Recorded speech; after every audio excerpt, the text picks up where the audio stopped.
Frank, when you think Fareway, you think fresh. Is that the winning culture you've tried to create? Penelope Pineapple, what an unbelievable produce performance. How does your team stay so fresh? Sun-kissed orange. Is it true Fareway has offered the freshest produce in town since 1938? What can we say? Our produce is so fresh, we're speechless. Chris Williams, Chris Hassel. Two guys named Chris. Presented by Fareway Meat and Grocery. From the Channel Seed Studios, this is Iowa Everywhere. Channel Seed. Seedsmanship at work.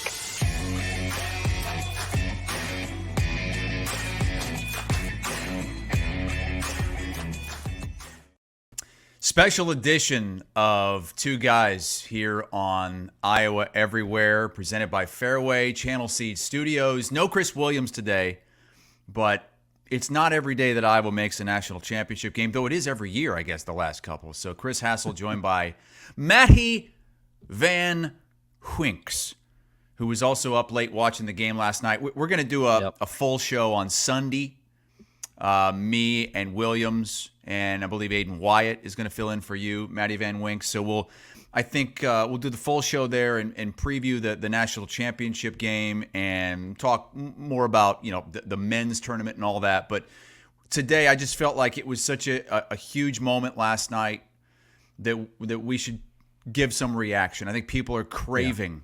There's too much going on right now. Iowa Hawkeye women's basketball talk.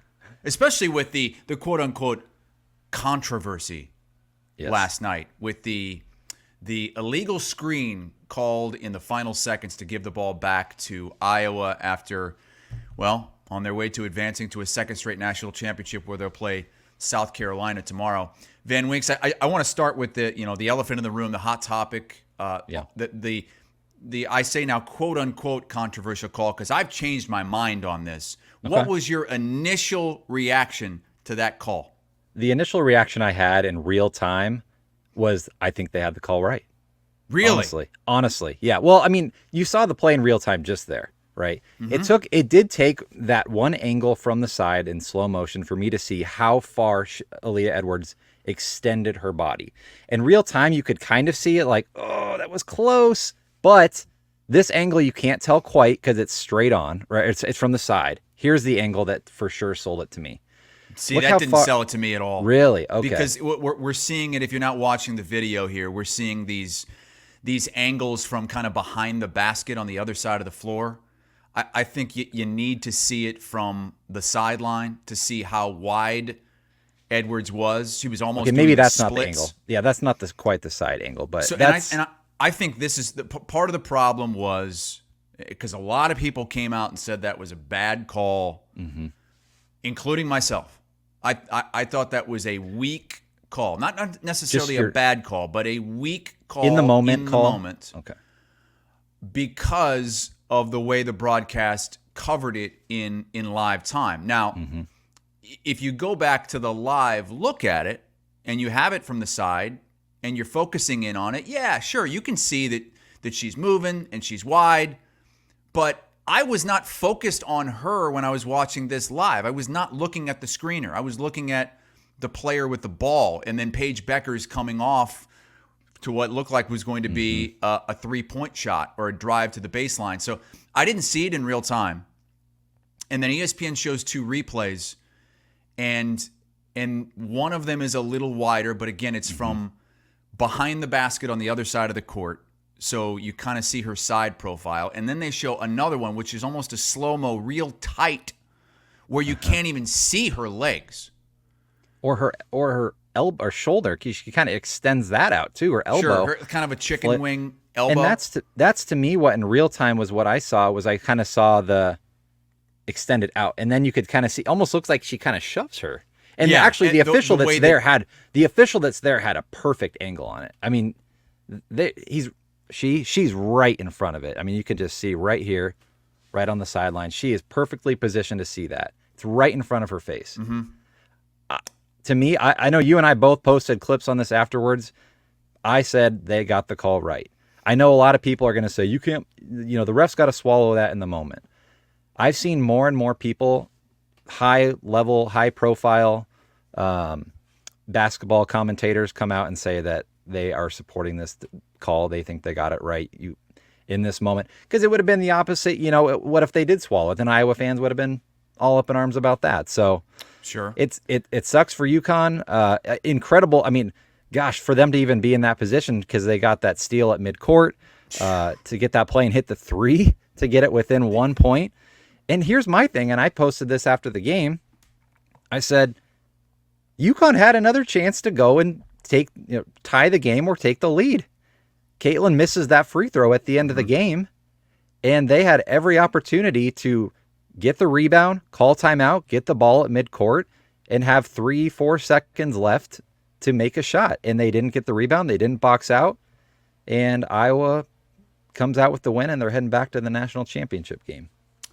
I've come around on that call.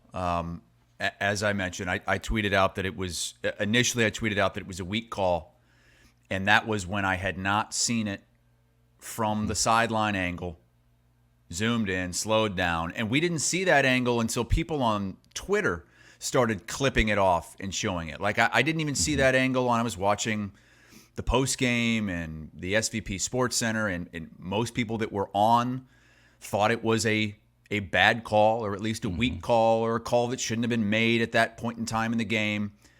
But the more clips I watched, and look, we have the benefit of the doubt of doing this. These officials are on the floor making it bang, bang right there. And then I woke up this morning and I watched it with a clear head a few more times. And I'll admit, I was wrong. It was not a weak call. It was the right call, period. You cannot be that wide. Forget everything she does with the upper body. You cannot be that wide on a screen. Not even correct. Your legs are not supposed to be more than shoulder width apart. She was basically doing the splits to get Gabby Marshall. It was the right call. It needed to be made regardless of the situation. And I got the official rule from the NCAA pulled up. Per Rule 10, Section 5, Article 4, no player while moving shall set a screen that causes contact and delays an opponent from reaching a desired position. It was pretty much a textbook illegal screen. No player while moving. She was moving. She extended her leg. Her legs were twice the shoulder width. Maybe 3 times the shoulder width. And that was the only way she was going to catch Gabby coming around there. So kudos to that officiating crew. I don't know if it was a well-officiated game all in all. I know Gino had some things to say about that afterwards that we'll hear. But it was, bottom line, a foul. Yes. And it was called. Caitlin makes the first free throw. Now, I am not of the school that will say UConn screwed up by not boxing out. I thought that the way that ball missed, it was a complete brick. It would have been really hard, even with great box outs, for UConn to get the rebound on that free throw. I mean, that thing came flying off the back of the rim over the heads of the UConn players. I don't know, even with the best box out, if UConn gets that rebound. But as you mentioned, get the rebound, call timeout, advance it up the court, as you can do in women's basketball, which I love, and they would have another shot to win this game or tie it and send it into overtime. You've got the shot right here. Brick. I mean, that thing bricked out to 10 feet. Free throw line's 15 almost came feet. Back to her. It would have. I think it would have landed at the feet of Caitlin Clark if nobody else was there. That thing bricked back 15 feet if it would have landed, 10 feet in the air to Hannah Stolke. And then, how about the genius play that Caitlin Clark made on the inbounds? These are things, the first person I saw do something like this was Michael Jordan in the 90s for the Bulls. Player turns his back. He throws it off the player's back. I think Scottie Pippen did it too. Throw it off the player's back, get it, put it in. This wasn't that, but it was along those lines. there was how much time was left on the clock when Iowa was inbounding? 0.7? 0.8, I think, yeah. So she knew, soon as this hits somebody and they don't catch it, they don't gain control, this game is over. So she throws it off the back of a player, and that was it. That was all she needed to do in that instance. And Iowa wins the game. 1.1 seconds left. There was on the 1.1 clock. on the clock when she did Yes. that? Yeah, and I think Wow. they took off 0.3, so it was 0.8 left. But still. No. Are you sure? Go back to that. I want to say there was like 0.8, 0.7 or 0.8. She threw it off the back of the player, and there was 0.1 on the clock after that. Let me look real quick. Yeah, 1.1 is what I see. Let me see. Play it. Let's see it here.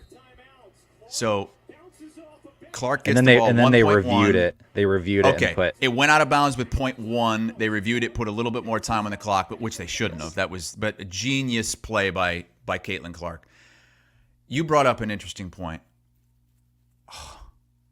Iowa almost blew that game. Mm-hmm. They were up 10 points. I had already had it in the win column. I had already moved on mentally. And I'm not saying the players did, but to be able to rebound after almost blowing that entire lead, turning it over, UConn's got it with a chance to end your season and end the careers of many of these players, including Caitlin Clark. To be able to stop that runaway train in the final seconds and save that victory says a lot about the fortitude of this team. Because when UConn had that ball on that last possession, which could have been the last possession before the foul, I thought UConn was going to make a bucket there and win the game. The fact, too, let's jump back to even just the first half. The fact that Iowa was only down by 6 points at halftime. That was the key. And I don't know how they did it. Hannah Stolke was great. Yeah. Fantastic Caitlin game. was really struggling on both ends of the floor. There were multiple instances where she didn't even get a hand in the face of her defender, or of the person she was defending, who made the three. I think it was Mule. Made a couple of threes. Caitlin was just not. I don't know what it was. It's not that she wasn't ready. She was clearly ready. But she came out in the second half as a different player. And immediately in that second half, boom, boom, boom, 6-point deficit turns into a toss-up game, tie game, Iowa up 1, and then it's a brand new game. I thought the first half was as bad as it could have been for Iowa. Yeah. Because they were really slow to put any kind of offensive pressure on UConn and start to get them in foul trouble. Such a thin team. Yeah. That was one of the keys to this game. And eventually they did start racking up some fouls. But, gosh, how about Hannah Stolke in that game? So good. Needed her in the worst way. Especially, too, when, in that first half, how many turnovers did Iowa have? 12? Oh, 13 I think, yeah. turnovers? I think they had they had a bunch of 12 or 13 in the first half. And that's Clark the had like frustrating 4 of thing. them. Yeah, you had the opportunities. And they couldn't get out in transition. Yeah. They just looked stuck in the mud, but at the same time you looked up, and because of the damage that Stolke was able to do inside, just kind of plodding away, keeping them tight. Well, and especially with 6-point Edwards in game. foul trouble. Edwards was in foul trouble, and they knew that they could kind of go after her, and that's what Stolke did, man. She was so good. Sydney Falter had another great game. She cleans up things that, man, she gets rebounds. She seems like she's always in a good spot. And how about Gabby Marshall had a really tough shooting game and then comes up with a huge three there late in the fourth quarter. And always doing her thing on defense, too. Like, yes, it might not show up in the stat column, but always getting it done, and then putting UConn in position to make the game-ending foul. Kate Martin, great game. After she got her nose swiped, had to go to the locker room, bloody nose, blood all over her shirt, her jersey, and she hit a really tough kind of turn-away, fadeaway shot there. Just big-time plays from big-time players who have been there, been to the national championship game, and man, I don't know if you want to get to. I have a couple of these sound bites pulled up. Yeah, from let's hear Auriemma them. and I think a Beckers lot of too, people just about that foul. It was late, so I think a lot of people maybe they hung around on Twitter for a little while, but a lot of people probably went to bed before listening to all the post game coverage. So let's hear a little bit from. Are you going to start with UConn? Yeah, we'll start with Paige Beckers here talking about the foul call and just the game overall. I thought we executed it well. We were going to get a shot off. The whistle blew. I didn't see it. It was in the rear of me. I was just trying to come off the screen. Everybody can make a big deal of that one single play, but not one single play wins a basketball game or loses a basketball game. I feel like there was a lot of mistakes that I made that could have prevented that play from even being that big or causing the game.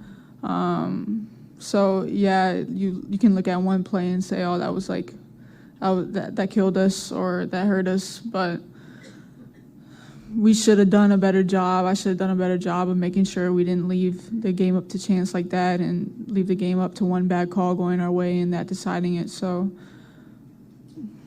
yeah, maybe that was a tough call for us, but I feel like I could have done a better job of preventing that from even happening. What did you make of the illegal screen call there at the end?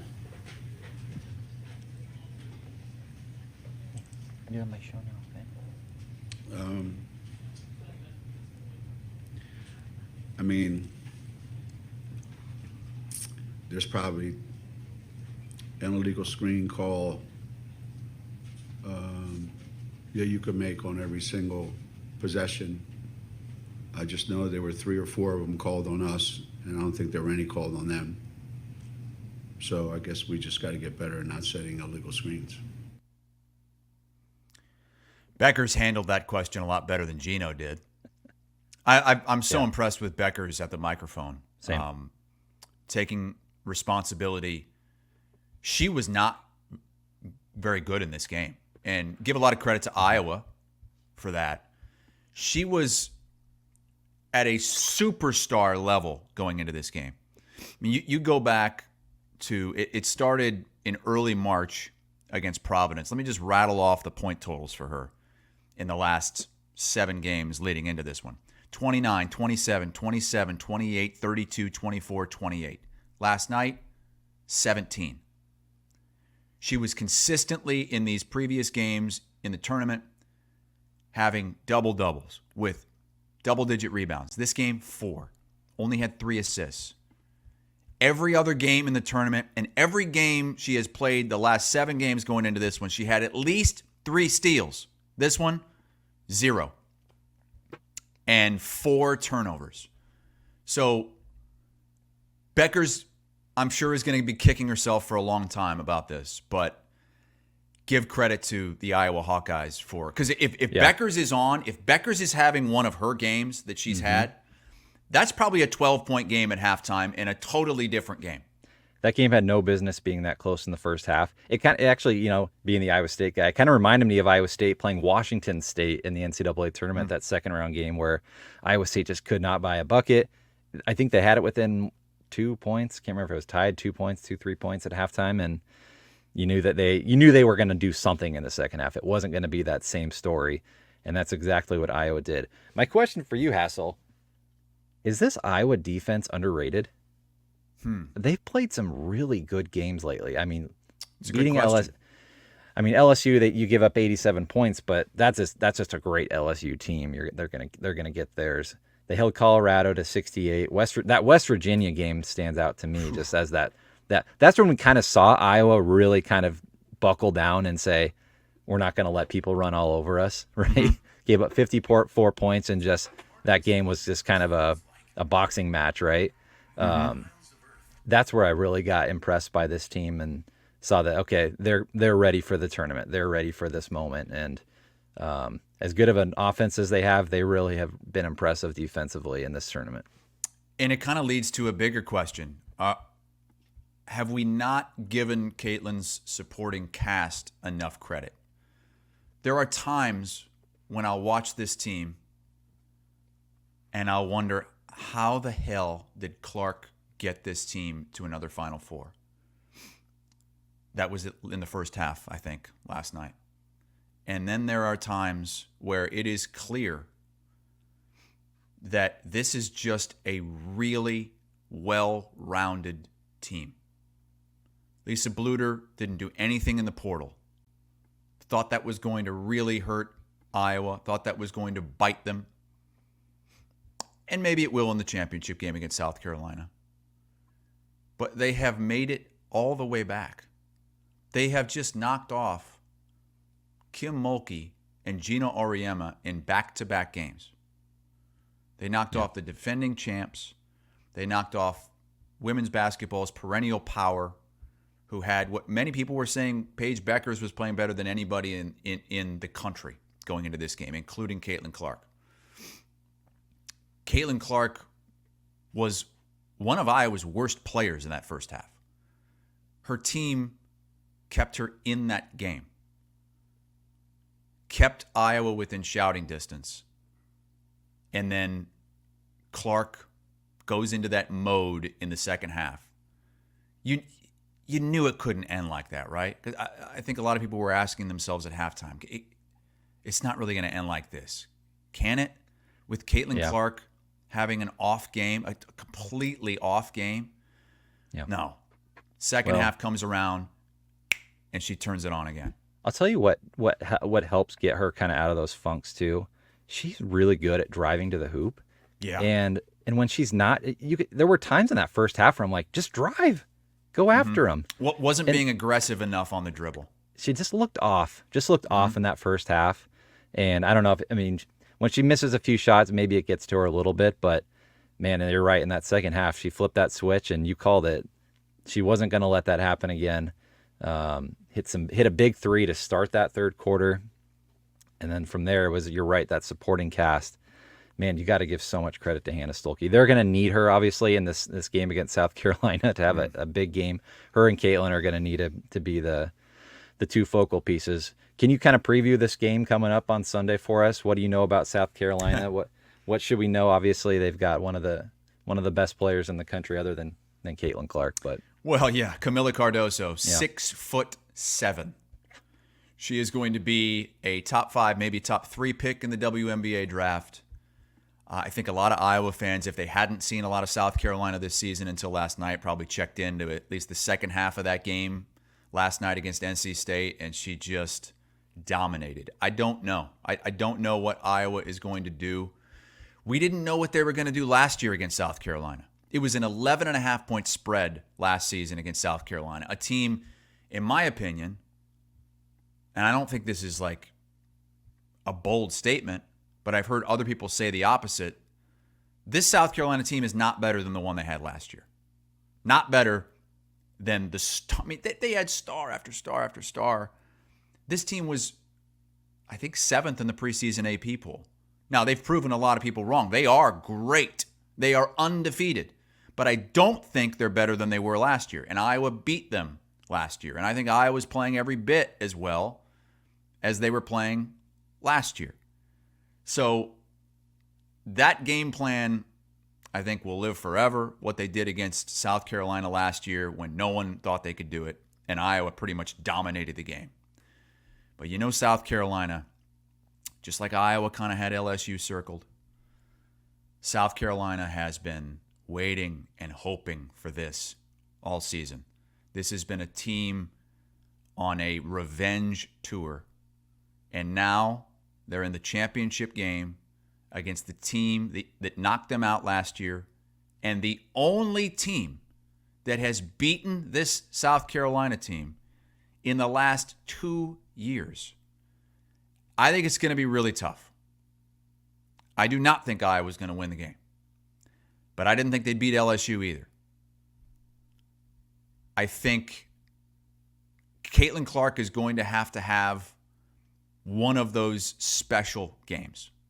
She's going to have to take the top off with some deep threes. They can't turn the ball over. Let's be honest. I mean, and I think everybody knows this. If Iowa plays like they did on Friday, they're going to get blown out by South Carolina. It's not going to be a 6-point game at halftime. That thing's going to be over. Yeah, just looking at the box score from last year, 77-73. in the Final Four. Caitlin goes 15 of 31. Only 5 threes, though. 5 threes, 6 for 6 from the free throw line, 41 points. And Monica Sonano is the second highest leading scorer for Iowa at 18 points. That's going to have to be your Stolke, right? Yeah. Your second contributor there. So, man, it should be a really fun matchup. I'm curious to see what the TV numbers were for the UConn game. I actually really think it'll be close to that LSU game. I think it will be too. I predicted, I think all of us were kind of on the same wavelength, predicting that it wouldn't break the record that Iowa just set in the Elite Eight against LSU of 12.3 million average, that it would be somewhere between 10 and 12. But the way that game went down, how tight it was in the end, Iowa losing at halftime. So maybe this is your last chance to see Caitlin Clark. I think it is going to be really close. And I do think, no matter what the number was last night, that Sunday against South Carolina is going to set another record.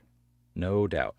Our friends at DRF Sportsbook have it as a 6.5 point spread for South Carolina here in this game. It's 6.5. Interesting, 6.5, yeah. Going into last night's games, there were look-ahead lines that had Iowa as only a 3.5 to 4 point underdog. So last night, I think, shifted some thought. How good South Carolina looked. Yeah. And Iowa, struggling for a lot of that game. 6.5, that's tough. I don't know where I would go. I guess I would take the points. If you're going to give me 6.5 with Caitlin Clark, give them to me. Absolutely. But I'm not gonna pick Iowa to win this game. We're gonna have much more of a preview on this game when we go live tomorrow, Sunday. It'll be Chris Williams and myself on Two Guys with Aiden Wyatt filling in for Maddie Van Winks, who won't be able to make it tomorrow. What time did we decide on for Sunday? I think I wrote it down. Did you guys say? Yeah, 11 a.m. 11? Central. We're going to go 11 a.m. Central Time. Full Two Guys pod presented by Fareway in the Channel Seed Studios. Williams couldn't join us today because he is at a kid's birthday party. Is he dressed up as a clown? Is he the clown? Oh, no. He's a Psy clown. That's what he is. He's in the Psy NATO costume. That's what it is. Oh yeah, the April Fool's costume. Well, thanks for coming on, Van Winks. Yeah, that was fun. I was, you know what? This game went so late, like you said, and there were so many people just. I put that comment out on Twitter, and it's gotten over like 200,000 impressions, and I think yours had a similar reaction where people are just wanted to talk about this game, and I was glad we were able to do it for a little bit before. Man, you get right to the championship game on Sunday, but again, you said you and Williams will be live tomorrow, 11 a.m. Central. Yes, it'll be, what is that? That's pretty close to tip. What's tip? 2 Central tomorrow? 2 o'clock, yep. And I'm flying to Phoenix for the men's championship game a little bit later in the day tomorrow, so we're not going to have our regular Monday morning show. I think Williams is working on something, some kind of reaction to the championship game, maybe something with him and Miller. Yep. So look forward to that. Look forward to tomorrow. We appreciate everybody joining us here on a very special edition. We'll do this every year, Van Winks. Every year that an Iowa basketball team makes a national championship game, we will have a special show for that. Does that sound fair? I'll tell you what, you got to have faith in what Lisa Bluder's doing over there in Iowa City. So she's got a good one in Stolke, and we'll see if she can build around that in the coming years. But let's not get too far ahead of ourselves. You got another championship game to watch tomorrow. So you might have seen it on my Twitter feed yesterday from St. Ambrose University, where Lisa Bluder started her college coaching career as like a 22-year-old. She led the Queen Bees to back-to-back Final Four appearances in NAIA play back in 89 and 90. So this is the second time she's gone back-to-back, but she's never won it all. Not in the NAIA, not in the NCAA. A chance to do that on Sunday afternoon in what should be another record audience. All right, thanks, Van Winks. Yep. Have a good one. Thanks to everybody for tuning in on Iowa Everywhere. It's Two Guys, special edition today as the Iowa women go for a national championship on Sunday against South Carolina.